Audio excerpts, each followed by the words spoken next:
So today what we're going to be doing is looking at FormIt.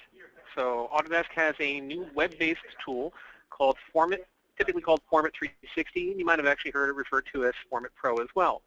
So we're going to look at this and go over some of the things in terms of what it is and how it's used, what it does to integrate into the actual Revit workflow, and also we're going to go over the actual software and do a little demo as well. Starting off, what is FormIt?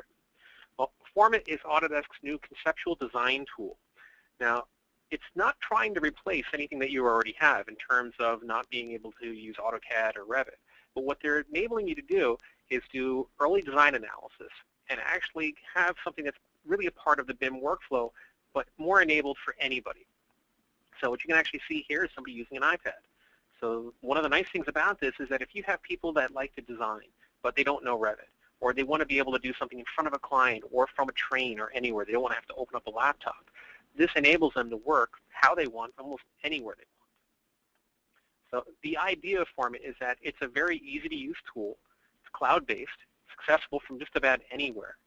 And if you've ever used SketchUp, you'll be able to work into this very quickly. Because you can take advantage of working in just a regular web browser. You can then run basic analysis on those objects. So if you use the Pro version, you can do solar analysis, whole building analysis. You can actually collaborate with other people, and then once you're ready with that, you take it actually into your documentation or modeling tool like Revit, and then you can continue to build on it from there. So you're not working on an island. It's not like you're working in SketchUp where once you've built something, you have to completely start from scratch. You have to redo the whole thing. This enables you to work more inside of the Revit workflow.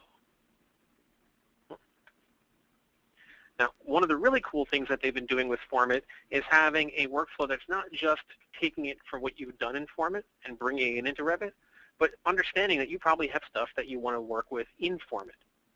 So for a lot of people that actually have SketchUp or Revit for conceptual design, they've enabled you to take your content from those different platforms, from both SketchUp and Revit, for families and groups and components, and be able to bring them into FormIt. So that way you can actually place them.